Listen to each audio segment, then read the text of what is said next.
In today's video, I'm going to teach you how to add WooCommerce shortcode in WordPress. By the end, you'll know exactly where to go in the WordPress dashboard, how to place the shortcode on the right page, and how to save your changes so your WooCommerce content displays properly on your site. A quick note up front. Shortcodes are small snippets wrapped in square brackets that tell WordPress to render dynamic content. WooCommerce provides several, like showing a product grid, a cart, or a checkout. Make sure the WooCommerce plugin is installed and active so the output appears as expected. First, log into your WordPress admin dashboard. On the left-hand menu, find Appearance and hover over it. From the options that appear, click Editor. This opens your theme's site editor, which is where you manage templates and pages in block-based themes. Give it a moment to load fully before moving on. A slow connection or a heavy theme can make this screen take a few extra seconds. Inside the site editor, look to the left panel and click Pages. A drawer will slide open showing your site's pages. Hover over the page where you want to add the WooCommerce shortcode and click the Edit button that appears on it.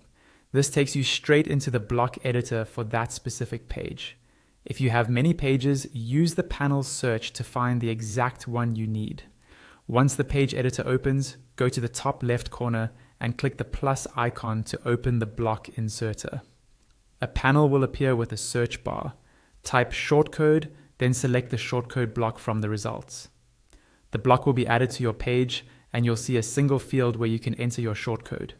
Type or paste your WooCommerce shortcode exactly as provided, including the square brackets. For example, you might use something like products or WooCommerce cart, and you can add optional attributes if WooCommerce supports them, such as limiting categories or columns. Accuracy matters here. Misspelling the shortcode or leaving out a bracket will prevent it from rendering.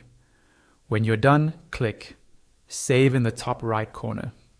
If WordPress asks you to confirm changes to the page or related templates, approve those so everything is stored. After saving, you can view the page on the front end to confirm the shortcode output looks right. If you see plain text instead of the intended layout, double check that WooCommerce is active and that the shortcode you used is valid. That's it. You've successfully added a WooCommerce shortcode to a WordPress page using the site editor and the shortcode block.